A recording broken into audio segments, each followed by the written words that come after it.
ओम श्री गणेशाय नमः। हरे कृष्णा। राधे राधे। मैं कुसुम सिंह छत्राणी आप सभी का अपने चैनल शिव शक्ति में हार्दिक स्वागत करती हूँ।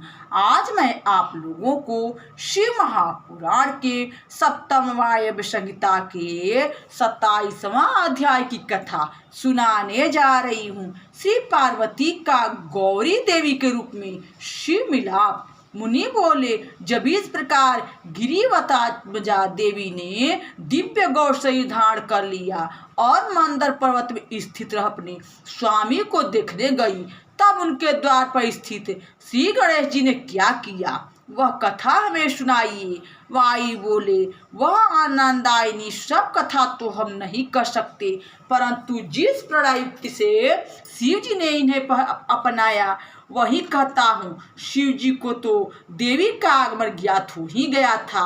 उन्होंने पहले से ही सब गणों को सावधान कर दिया था, जिससे वह सब भ्रम रहित किंतु द्वारपालों से संकित प्रवेश करती हुई उन शिव जी को देखने लगी। शिव जी महल के भीतर गणेंद्रों से नम्र नमस्कृत हो रहे थे। उन्होंने निकट जाकर शिव जी को दंड प्रणाम किया। वह उठ भी न सकी थी कि शिव जी ने भुजाओं से ग्रहण कर उन्हें हृदय से लगा लिया। वह उन्हें अपनी गोद में बैठाना ही चाहते थे, परंतु हंसती हुई देवी पलंग पर बैठ गई। तब शिव जी ने बलपूर्वक उन्हें अपनी गोद में बैठाया और वहीं पुरानी बात आरंभ की। शिव जी ने कहा, हे सर्वांग सुंदरी, क्या वह तुम्हारी पूर्व दशा व्यतीत हो गई है कि जिस कोप से कुपित तुम्हें समझाने में कोई उपाय न चल सका। हे शुभ्रू, तुम्हारे स्वभाव से वह काली का शब्द हरण हुआ कि नहीं, यह मेरी चिंता का विषय बना हुआ है। उस समय तुमने अपनी इच्छा के बल से हमारा वह परम भाव भुलासा दिया था, परंतु तुम्हारे हृदय में कोई कलुषता नहीं थी, जो साधारण मनुष्यों के समान एक दूसरे के अप्रिय का कारण होती है। परंतु हमारे प्रेम की क्षमता तो चराचर से भिन्न है। मैं अग्निधारक और तुम सोमरूपक मेरे साक्षात सिर पर स्थित हो। इस प्रकार अग्नि सोमात्मक जगत हमसे ही स्थित है। तुम साक्षात अमृत रूप वाणी हो और मैं अमृत रूप अर्थ हूँ। वियोग से इसकी प्राप्ति हम दोनों विद्या और वैध रूप हैं। फिर हमारा और तुम्हारा वियोग कैसे हो सकता है?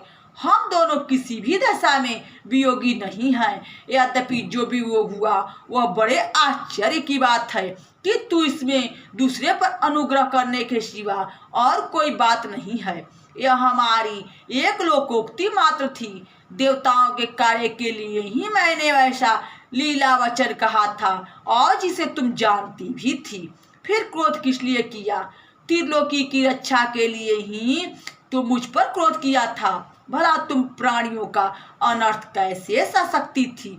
तब श्रृंगार भाव की स्वाभाविक सुंदरी परमेश्वरी अपने स्वामी के कहे हुए इन सत्य वचनों को सुनकर कौशिकी चरित्र वर्णन करने लगी और कुछ न बोली। उन्होंने उन प्रिय बोलने वाले ईश्वर से कहा, जो मैंने कौशिकी बनाई है उसे तो आपने नहीं देखा है ना। वैसी कन्या न तो संसार में है और न होगी।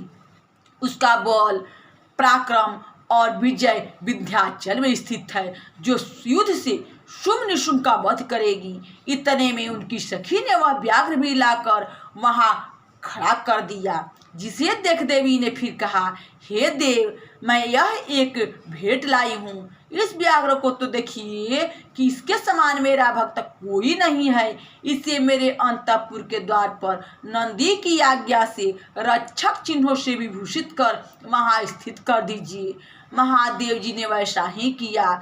फिर शशि शेखर शिव जी ने गौरी देवी को सारे दिव्य आभूषण प्रदान किए और इस प्रकार कैलाशपति चंद्रमौली ने गिरजा गौरी को गौरयुक्त और सब प्रकार से मनोहर कर अपनी बगल में बैठा उनके श्रेष्ठ अंगों में आभूषण अनेक प्रकार के पहनाने लगे। यहाँ शिव महापुराण के सप्तम वायव्य संहिता के 27वां अध्याय की कथा समाप्त हुई।